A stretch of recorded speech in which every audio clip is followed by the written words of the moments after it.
Everybody's talking about it, so let's talk about it. This killer was released from prison about a week ago. Now to some national news everyone is talking about. Gypsy Rose Blanchard. Gypsy Rose Blanchard. Gypsy Rose Blanchard. Now a free woman. Hey everyone, this is Gypsy. I'm finally free. And the strange thing is, people are celebrating. They're treating this girl like a celebrity. She's got paparazzi following her around. Her Instagram has almost 6 million followers. And the first thing she posted when she got out was a selfie with over 6 million likes. And to be clear, this isn't a situation where someone was falsely accused and they're finally getting the justice they deserve by being released. There is evidence, there is a confession. This girl was convicted for the murder of her mother. But there's a reason why people are celebrating. And honestly, I didn't get it until I heard her side of the story. So let me tell you about Gypsy Rose Blanchard.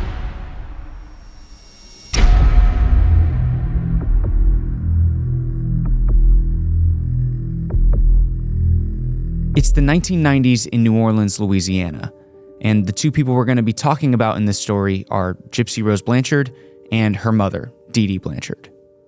Right from the start, Dee Dee knew that Gypsy was going to have a tougher life than most people. She was born prematurely with brain damage that led to developmental delays later in her life. She had a feeding tube, was almost always connected to an oxygen tank, and she was diagnosed with this chromosomal disorder that led to a bunch of different symptoms: vision and hearing impairment, recurring seizures, and muscle weakness that confined her to a wheelchair by the time she was just 8 years old. So clearly, Gypsy was battling a bunch of different health conditions. But the worst one she was diagnosed with was leukemia, a form of cancer that she battled throughout her entire childhood. She lost all of her hair, underwent countless surgeries. She basically spent more time in the children's hospital than she did at her own home. Despite all of this, Dee Dee and Gypsy remain two of the most positive people in the entire world, and Dee Dee did everything that she could to give Gypsy a great childhood. Because of all of her conditions, Gypsy couldn't regularly attend school, but she did learn how to read through the Harry Potter books. She couldn't compete in a lot of sports, but she was able to go to the Special Olympics every single year. And one time, she was even named Queen for a day in a huge New Orleans Mardi Gras parade. Not all days were good days, though, and as much as Dee Dee tried to keep it together for Gypsy, things were starting to pile up financially. You see, Gypsy required full-time care, meaning that Dee Dee couldn't really have a job.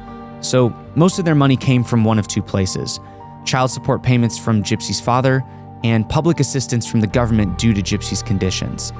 And almost all of that money had to go towards paying bills. By August of 2005, the pair were living in public housing outside New Orleans. Gypsy spent most of her days in the Children's Hospital, Tulane Medical Center, in and out of the emergency room. Needless to say, it was a difficult time for both of them, physically for Gypsy, emotionally and financially for Dee Dee. And as if things couldn't get any worse, this happened. We are facing a storm that most of us have feared. I do not want to create panic. Katrina is considerably more powerful. We don't know what we're going to do yet. This is what it's like in downtown New Orleans right now. Certainly over 100 miles an hour. Covington's about 40 miles north of New Orleans. The city's mayor there says waiting for Katrina's landfall was like watching a slow-moving bomb approach. Hurricane Katrina destroyed the public housing that Dee Dee and Gypsy were living in. For a while, they stayed in Covington, Louisiana, where a shelter had been set up for displaced families with special needs kids. It was there that Dee Dee met a doctor, Janet Jordan. She had come down from Missouri in order to help with the devastation of Katrina. Janet said that she was immediately taken with Gypsy Rose, her story, and suggested that the pair of them, Dee Dee and Gypsy, actually move to Missouri. She had ties to the medical community there, and she knew that Gypsy would be able to get the care that she needed. So, a month later, that's exactly what they did. It didn't take a lot to convince Dee Dee and her daughter Gypsy Rose to make a new home in Aurora. They already knew it was meant to be. It is the perfect town. I think it was a blessing in disguise. It took something like a hurricane to make us have a happy ending. After arranging a helicopter ride from Louisiana to St. John's Hospital, the process began to find them a permanent home. It turns out St. John's already owned this house, and with the help of local donations, it was turned into a home. It's beautiful, and it's happy, and it's full of love. We've been wondering for so long, and this is finally our home. So it's so good to be here. Things were really starting to look up for Dee Dee and Gypsy. I mean, the two of them had been through so much hardship, it was only right that things finally started going their way. The medical care that Gypsy was able to get in Missouri was far better than anything she had gotten in Louisiana. For example, if she ever had to go to the Children's Hospital in Kansas City, her and her mom's flights were completely paid for. The hospital also provided them with a place to live when they first moved there, until Habitat for Humanity eventually built them their own house in 2008. But it wasn't just the medical care that made living in Missouri so much better.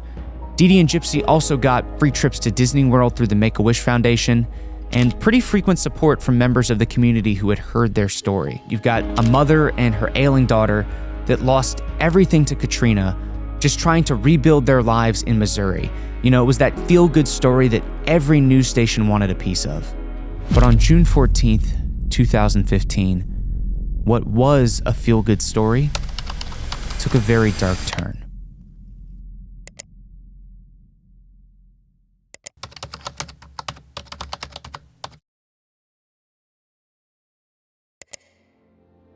That post was made on Dee Dee's Facebook account, and you can actually pull up the original post. It's still on Facebook. And you can also see all the people who were concerned in the comments. I called Dee Dee's cell, no answer. Very worried, all caps. Police are here, no news just yet. Basically, the entire community, everybody that cared about Dee Dee and Gypsy, was horrified when this was posted, and for obvious reasons. So when police showed up to the house, they did a very thorough search, and they found two things. The first was Dee Dee's body. She had been stabbed to death while she was lying in her bed. And the other thing they found was that Gypsy was not there. Her wheelchair was there, her oxygen tanks were there, everything she needed for her feeding tubes, it was all there, but she was gone. So pretty quickly they assumed that whoever had killed Dee Dee had also kidnapped Gypsy and was probably the same person that made these threatening Facebook posts. So police were able to trace the IP address of the person who made the Facebook post, and they narrowed it down to a house in Wisconsin. It was like 8.5 hours away. The next day, police there raided the house, and they found two people inside. The first was a guy named Nicholas Godejohn, and the second was Gypsy Rose Blanchard. At first, police were ecstatic. They were like, thank goodness we found this missing girl. But pretty quickly they realized that something was off. Because Gypsy, this person who they assumed couldn't walk on her own, needed a wheelchair, was currently standing in front of them, walking towards them, with her hands in the air like she was guilty. Clearly, there is a lot more to this story. Things that the police, the public, even people that knew Gypsy didn't know. So, in order to understand all of that, let's rewind. The guy that Gypsy was with, Nicholas Godejohn, he didn't kidnap her. In fact, she went with him willingly. And the fact that she was able to walk, it wasn't a miracle. It's because she was never actually disabled. All the conditions that she had were completely made up, but even she didn't know that for a fact. So that brings us here, right back to the very beginning and to the only person who actually knew the truth. Dee Dee Blanchard. This whole thing started when Gypsy was just 3 months old. Dee Dee believed that she had a condition called sleep apnea. It's basically a disorder that causes you to stop breathing for short periods of time while you're asleep. She ended up taking Gypsy to the hospital, and they kept her there overnight to do a sleep study and run some tests. When the results came back, it showed that there were absolutely no signs of sleep apnea. In fact, Gypsy was about as healthy as a 3-month-old could be. Not exactly the answer that Dee Dee was looking for, because she wanted everybody to believe that her daughter was sick, even if she wasn't. It's called Munchausen by proxy. Basically, a parent convinces everybody around them that their child is suffering from some kind of disease or condition. Also, they can gain attention or commit fraud, or in this case, do both. So let's go through all the conditions and diseases that Dee Dee said Gypsy had and debunk them one by one. Number 1, Gypsy was born prematurely, had brain damage, and therefore developmental delays. This is 100% false. Dee Dee tried to tell everybody that Gypsy was only able to comprehend things at the level of a 7-year-old, but she was also able to read Harry Potter, which is definitely like a middle to high school level book, definitely well beyond the grasp of a 7-year-old. Number 2, Gypsy had to be fed through a feeding tube and needed a constant supply of oxygen. Again, both of these things are just not true. Gypsy did have a feeding tube installed, but she was able to eat and breathe completely fine on her own. Number 3, the leukemia diagnosis. Completely made up. She would actually shave Gypsy's head in order to give her the appearance of a cancer patient. And of all the diagnoses that Dee Dee would throw out, Gypsy says this is the one that she believed was actually true. And finally, number 4, the chromosomal defect that essentially Dee Dee used to explain away any symptoms that weren't covered by the other things she said Gypsy had. All of this is completely made up. Gypsy didn't have seizures, she was able to walk on her own, she didn't have a hearing impairment. Basically, the only part of it that was true was that Gypsy was visually impaired. She had a lazy eye. But that was, again, completely unrelated to this fake diagnosis. One of the craziest things about this case to me is just how good Dee Dee was at manipulating the people around her into believing that all of this was true, especially the doctors, right? Because she was able to fool multiple doctors in 2 different states into giving her daughter prescriptions that she didn't need, doing completely unnecessary surgeries, and all of that was just based on her word. But there was at least one doctor who thought that something was up. Dr. Bernardo Flasterstein. This guy was a child neurologist that Gypsy saw when she moved to Missouri with her mom. And at some point in 2007, he started to get a little bit suspicious of the story that Dee Dee had put forward. Specifically the part about how Gypsy needed a wheelchair and couldn't walk. Because apparently during one of their appointments, he had witnessed Gypsy standing and supporting her own weight. So he decided to press Dee Dee about this, and she gave him kind of a vague answer about Gypsy's chromosomal defect that she had been dealing with for her entire life. And when he pressed for more specific information, she said that Gypsy actually had a muscular dystrophy diagnosis from back in Louisiana. The only problem was that Hurricane Katrina had washed away all the records of this. So Dr. Flasterstein decided to do some tests of his own. He ordered an MRI and some blood work. And when the results came back, they showed that Gypsy didn't have any signs of muscular dystrophy. In fact, everything came back normal. So he contacted doctors in Louisiana to verify the story about all the records being lost in Katrina. And they told him that that just wasn't true. In fact, they still had the records and had done a lot of the same tests as him, and they all showed that Gypsy was completely fine. Unsurprisingly, after all of this went down, Dee Dee stopped taking Gypsy to see Dr. Flasterstein. It was apparently a common theme. If a doctor ever questioned anything she had to say, she never took Gypsy there ever again. And as for Dr. Flasterstein, he never reported the case to Child Protective Services because all the other doctors he worked with seemed to believe Gypsy and Dee Dee's story. So he didn't feel like he had enough evidence or backup to actually take the case to them. But Dr. Flasterstein and any other curious doctors finding out the truth, that was the least of Dee Dee's concerns. She was far more concerned about Gypsy finding out the truth. As Gypsy grew older, she started to suspect that she wasn't actually as sick as her mother said she was. She knew for a fact that she could walk perfectly fine on her own and even eat without a feeding tube, but she did genuinely believe that she had leukemia. Still, she felt like she was getting to a point in her life where she could take care of herself, regardless of what conditions she did and didn't have. But Dee Dee disagreed with that. She told Gypsy that she would never be able to live without the care of her mother, and she did everything to make sure that Gypsy wouldn't even try to leave her. Let me explain. Gypsy did actually try to escape one time in 2011. Her and her mom were attending a sci-fi convention, and Gypsy met up with a guy that she had been speaking to online. Eventually, the two of them were able to get out of Dee Dee's sight and wound up in a hotel room. But it wasn't long before Dee Dee was able to track the two of them down. She burst into the hotel room and immediately pulled Gypsy away from the man. Then she pulled out a doctored medical form that said Gypsy was actually underage, despite the fact that she was really 19 at the time. She threatened to call the cops on the guy and get him arrested for sleeping with a minor, but eventually, she decided to let him go, because it wasn't actually the guy that she was mad at, it was Gypsy. When they got home that night, Dee Dee destroyed Gypsy's computer, just smashed it to pieces with a hammer and threw it in the trash can. Then she handcuffed Gypsy to her bed for 2 straight weeks, all to send a message to her, just to say, hey, this is what happens when you try to escape. Don't you ever do that again. It was at this point that Gypsy said she realized that something was wrong, that her mom wasn't who she thought she was, that she was being lied to, gaslit, and abused.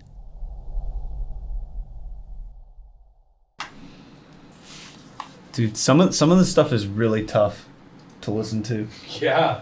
Because you hear her talking about how she realized she could walk and that she wasn't actually as sick as she was, and then as soon as she tries to do anything that's outside the realm of what her mom wants her to do, she's beating her with a coat hanger or tying her to her bed. Or she goes, one time my mom said she wished she had an abortion when she had the chance.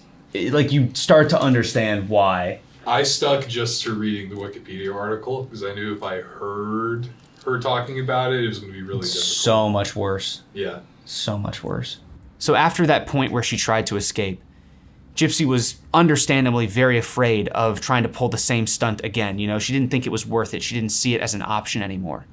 So she started looking for freedom in other places. And one of the ways she did that was by signing up for an online Christian dating site, obviously without her mom's knowledge. She figured that having a boyfriend was the maximum level of freedom that she was going to be able to attain. At night, she would stay up and she would chat with all her matches while her mom was asleep. And eventually, one of those guys stood out in the crowd. Nicholas Godejohn, a guy that lived 8.5 hours away from Gypsy in a place called Big Bend, Wisconsin. Despite that distance, the two of them actually became extremely close. Gypsy would message him every single night from one of her secret Facebook accounts. They talked about running away together, secretly getting married, even what they would name their future children. Remember, all of this happened without them ever actually meeting in person. And the entire time, Gypsy's also trying to keep it a secret from Dee Dee. Gypsy and Nicholas continued this sort of online relationship for almost 2.5 years, before they eventually decided to meet up in person and also introduce Nicholas to Dee Dee. So this was their plan. Nicholas was going to travel up to Missouri and just sort of happen to run into Dee Dee and Gypsy while they were at the movie theater. Their hope was that if they played it off like they were meeting for the first time in person, that Dee Dee would be more accepting and allow them to date, and eventually she wouldn't be so mad when she found out that they had been talking for 2.5 years. In March of 2015, they were actually able to execute this plan, and surprisingly, it pretty much went off without a hitch. Nicholas just so happened to run into Dee Dee and Gypsy while they were at the movie theater. They pretended to hit it off and acted like they had never met each other in their entire lives. But there was only one problem. Dee Dee hated Nicholas. She despised him. She said he was creepy, said he was weird. She even went as far to say that he was a Jeffrey Dahmer type. A little bit ironic. Needless to say, she did not like Nicholas and was definitely not going to let Gypsy date him. Now keep in mind, Dee Dee still has no idea that Gypsy and Nicholas met online. So she thinks if she can keep them away from each other physically, that'll be enough to stop them from contacting each other. But obviously that wasn't enough, because that night when Dee Dee went to bed, Gypsy was awake like she always was, messaging Nicholas, and the two of them had come to the exact same conclusion. If Gypsy was ever going to be truly free from her mom, if they ever wanted to be together, Dee Dee would have to die. What I'm about to show you are the actual text messages between Gypsy and Nicholas right before Dee Dee was murdered. And real quick, I want to explain that you're going to hear them talk about Nicholas's evil side. They kind of refer to it as if it's a third separate person, but it's not. It is still Nicholas. And it's worth mentioning that he was diagnosed with autism, Asperger's, and may have a personality disorder of some kind. So when they refer to this evil side of him, it is still Nicholas, but they treat it like it's a completely separate person. So with that in mind, let's get into the text messages. Hun, does he require just the gloves and knife? Hun, that side of me expects duct tape too, to muffle her. Okay, baby, we have that. Dear, I should ask you this before she has to. Is your mom a light or a deep sleeper? Light, hun. Okay, dear. Now he's excited. For motivation's sake, bring your A-GAN, hun. This is life with me on the line. Babe, it's my evil side doing it. He won't mess up because he enjoys killing. I left the gloves outside the front door, and the screen door is squeaky, so try to open it just enough to get in and close it gentle. I'll ham him the knife and duct tape inside, darling. Dear, you're telling all this to my evil side, since he is the one agreed to do it. Does her floor squeak, hun? He wanted me to ask you. No, hun, it's all carpet. I'm shaking. I am nervous. I guess it's the if it all goes okay. Baby, there is no other option. He's going to finish her no matter what. That's how he is. I just want to say this. Thank you. You're my hero, and I will never leave you. I am staying with you for eternity. On the morning of June 10th, Nicholas entered the house, grabbed the gloves and the knife that Gypsy had left for him, and then stabbed Dee Dee to death, all while Gypsy was hiding in the bathroom with her ears closed. Together, they cleaned up the crime scene, checked into a hotel, and then waited a few days before traveling back to Big Bend where Nicholas lived. It didn't take long for Gypsy to start feeling guilty, not necessarily about what they had done, but the fact that nobody had gone to check on her mom, that nobody had found her body. So she was actually the one that made the Facebook post with the complete intention of having somebody go look for Dee Dee and find her corpse. She figured that her and Nicholas had already gotten away with the murder, that there wasn't anything to find at the crime scene, so if police showed up, it wasn't going to be a big deal. Obviously, we know now that that wasn't the case, and that brings us back to where we were before, the police showing up at Nicholas's house in Big Bend and arresting both him and Gypsy for the murder of Dee Dee Blanchard.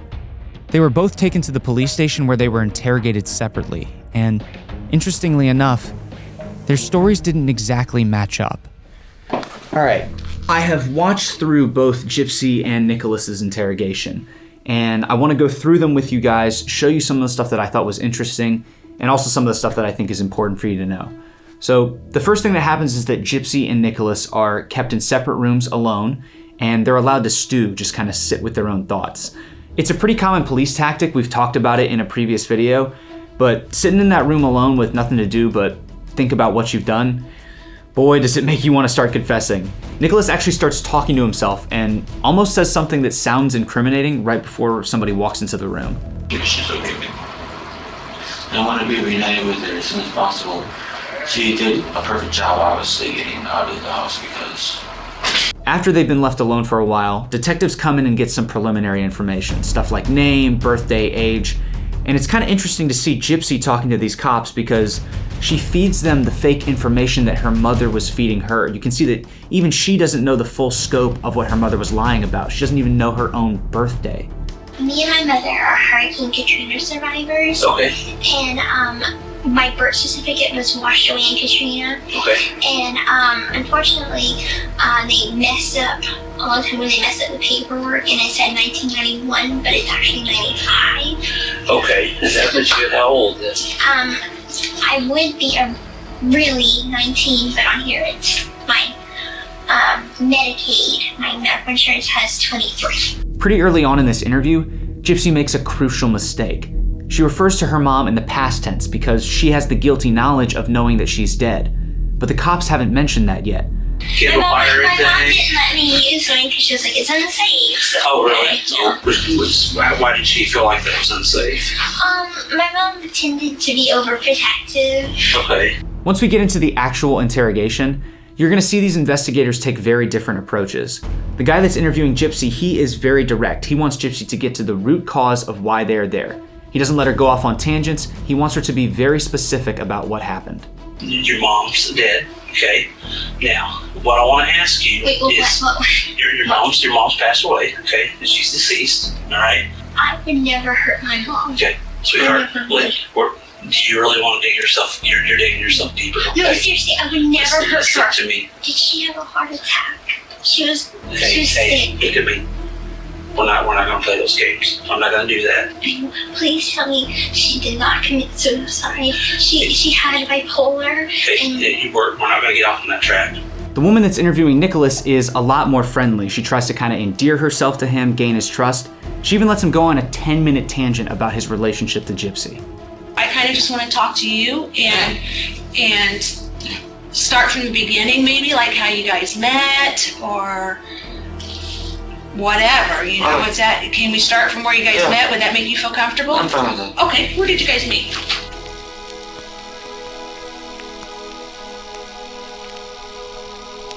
I guess she's your girlfriend, if she's your girlfriend. Yeah, she is. Yeah, she is. And you love her? Oh, do I ever? You love her a lot? I was bummed my eyes out waiting for this moment where I can talk to you. Okay. Because I was so worried about her. It's pretty clear to the investigator how important Gypsy is to Nicholas, and she uses that against him in a couple of ways. The first thing is that she tells him to be honorable and truthful because he wouldn't want to let Gypsy down. She uses that emotional pull that Gypsy has on him. Do you want to do the right thing by Gypsy if you love her? No, the truth is I worship her, so I know you there's do. There's no way I wouldn't do it on her. I know. I would thank for her. I know you do. I believe you do.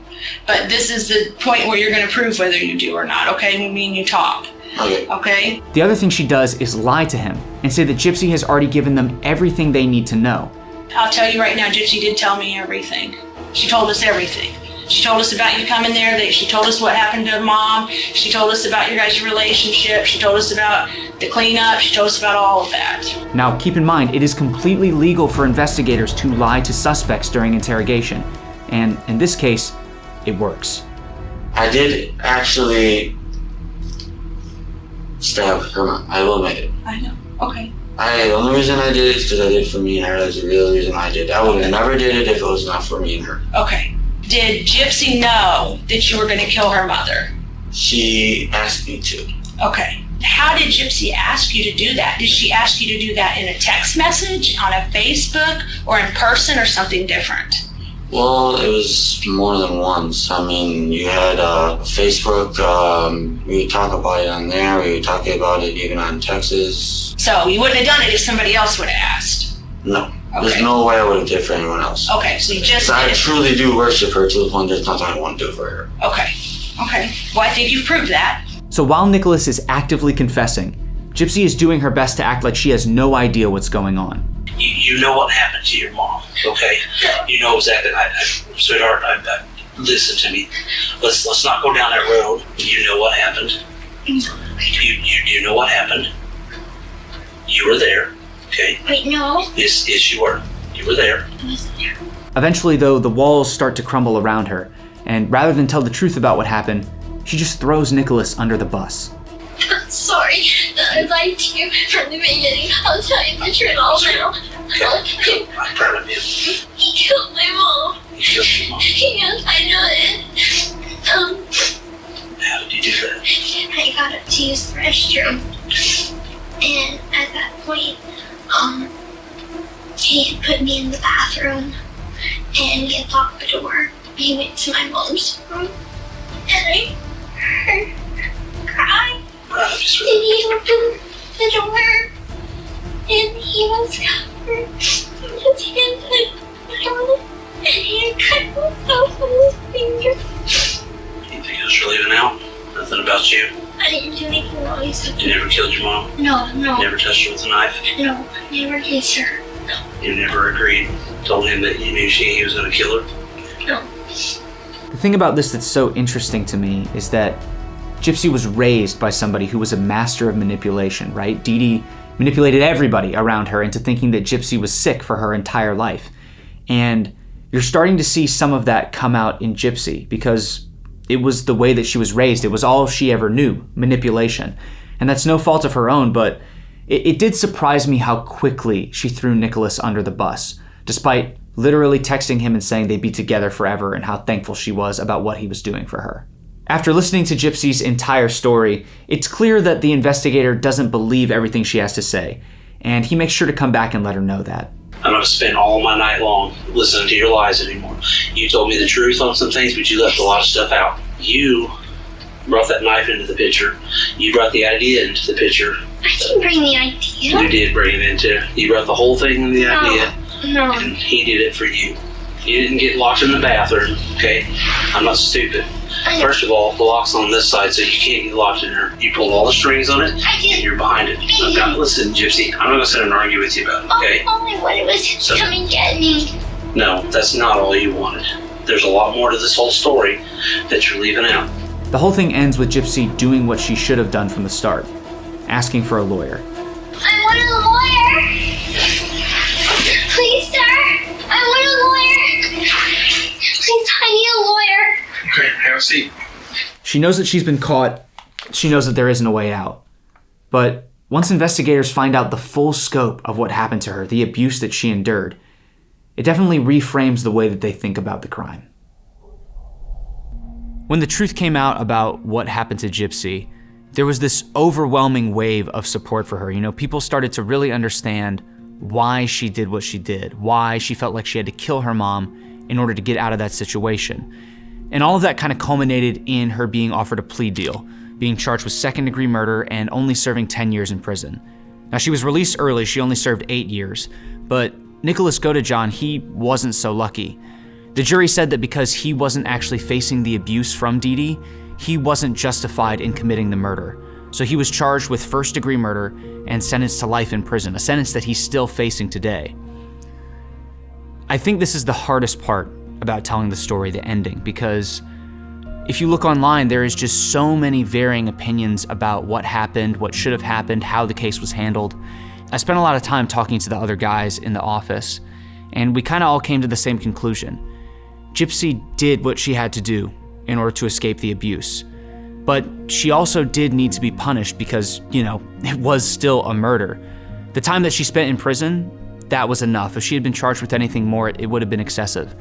And as far as Nicholas, it just doesn't seem right to me that he's spending his entire life in prison now, because with his mental health diagnoses and the fact that he was kind of manipulated into committing the crime, and I mean, he even said it himself, that he wouldn't have done it for anybody else. He wouldn't have done it for any other reason. And whether or not he's telling the truth, I don't know. But to me, it just seems unfair that he's serving this life sentence. That's just what I think, though. I'm going to let you all, the jury, decide what you think.